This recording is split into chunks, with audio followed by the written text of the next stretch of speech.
Hey,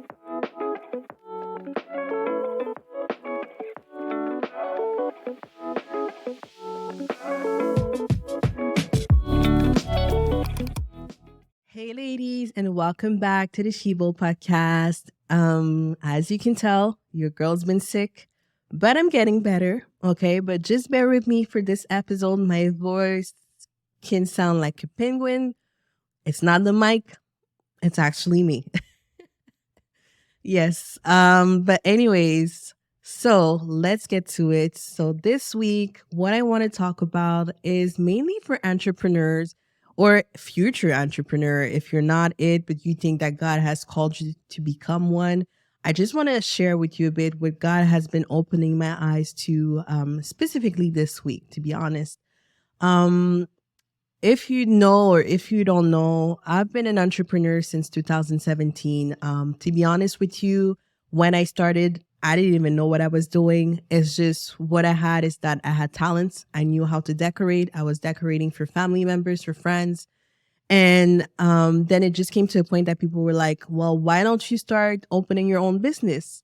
And that's why in 2017, January 2017 until April, it was like a intensive short course, I would say.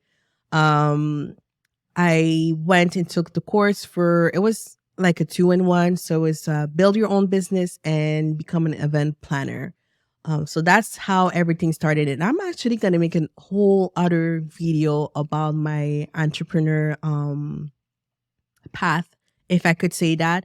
And also, I'm just going to put it up there. In there is that in a few weeks, I'm also going to the Millions Conference by Tiffany Montgomery.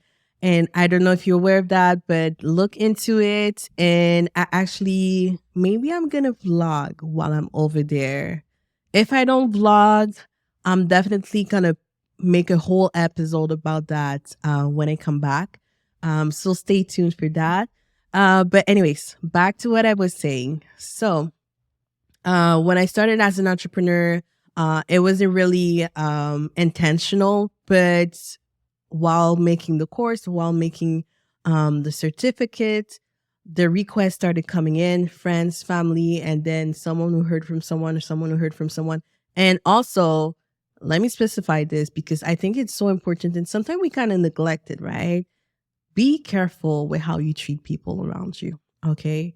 Family, friends, strangers, people you're in the same class with, work colleagues, like whoever it is, as a Christian, of course, you have to be nice to everyone. You have to treat everyone the way that Jesus would treat everyone, right? That's what we're taught. But sometimes we forget and we're like, oh, well, I'm never going to see that person again. Trust me. I don't know how many times I've received contracts or clients or projects because someone referred me or someone that I didn't even talk to for like years or months. And we're like, hey, I remember that girl. I know that girl, Rebecca, Go reach out to her. I even had someone from an old job that I stayed like for a few months while I was in my studies. And they receive a new employee, and that new employee didn't really know where to go about her career, about her interior design career and stuff like that.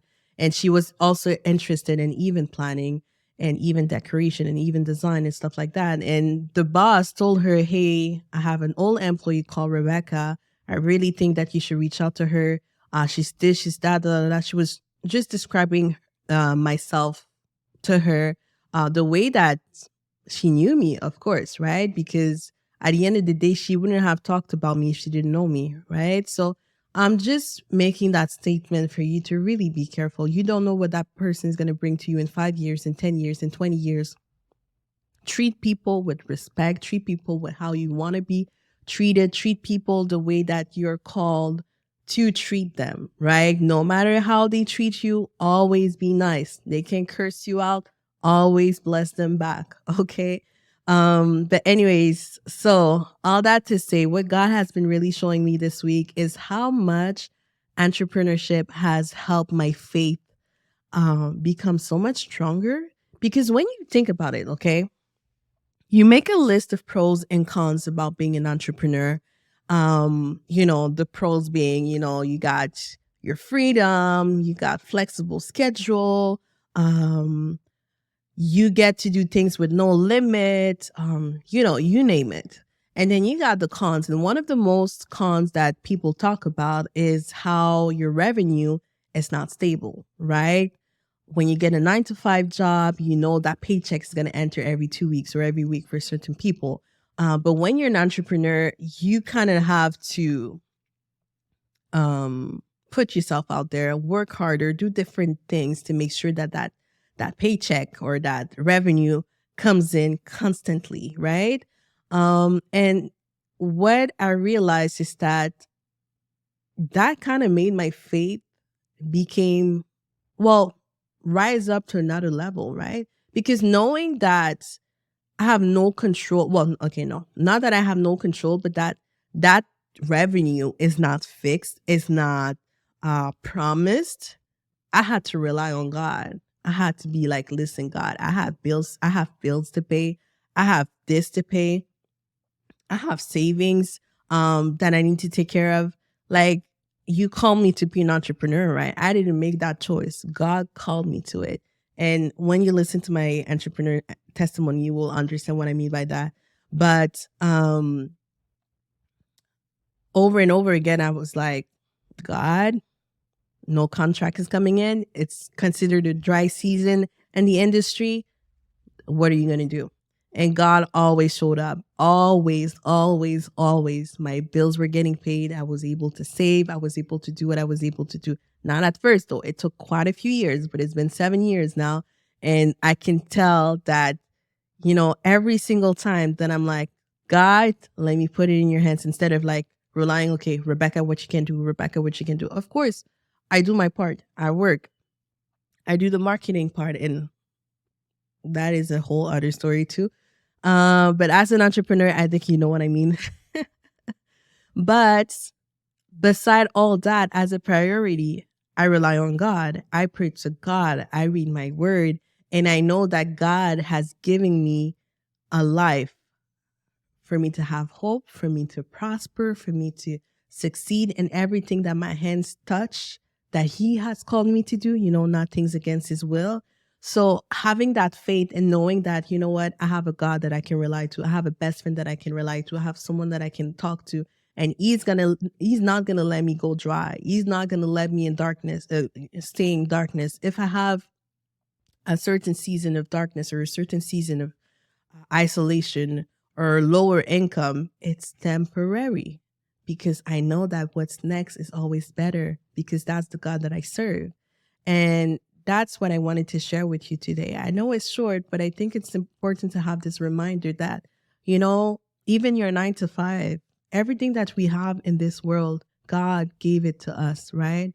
And that's why it's important that you really talk to Him and you really put everything in His hand. Either it's your school, either it's your job, either it's your family, either it's your hobby, whatever it is, rely to Him and talk to Him, because we need to find the purpose of every single thing that we do in this world, because we don't do it for us, right? I always say that we do it for His kingdom.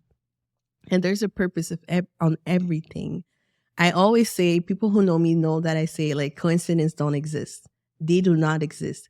Where you are is for a reason. Where you're living right now is for a reason. Where you're working right now is for a reason. You don't know who God placed around you for you to influence. You don't know who God placed around you for them to influence you. There's so many reasons outside of what you think it is, because you're like, oh, well, I choose to live here, or I choose. Yeah, but even if, for example, I don't know, God told you go there and you went there, He's still going to use that disobedient for His purpose. That's what you need to understand. So wherever you are, always ask God, what's my purpose in the area that I am right now? What's my purpose in this position that I am right now? What's my purpose through the friendship that you gave me in this specific season? Just ask Him and He will tell you. He will answer you, as long as you open your ears and you make yourself available to receive the answer for Him. All right? So, even if you're an entrepreneur, you're not an entrepreneur, I think that it's important to really know that there's so many ways that you can build up your faith. Yes, through prayer. Yes, through reading your word. Yes, to having that relationship with God, but also the small things in life can help your faith grow so much bigger, so much bigger. So don't neglect that, okay? Analyze your life, look at every area of your life, and just go to God and say, God, how can I serve you? How can I, sorry, sorry for that. So yeah, I put an alarm because yeah, I'm just gonna share that with you actually. I'm going to the Millions Conference, right? But through the Millions Conference, there's also Covered by God. That's happening in the same time, and I need to get my ticket in like 5 minutes. So your girl put an alarm because I'm not missing this. I really think that God is about to blow my mind at the end of this month at that event, and I don't want to miss it. So, anyways, okay. Um, so yeah, just look at every area and do what you got to do and see how God is going to transform that for you. Okay. Okay, ladies. So I wish you a blessed week and good health, not like me, but in the name of Jesus, I will be in good health, in the next episode. All right. So see you soon.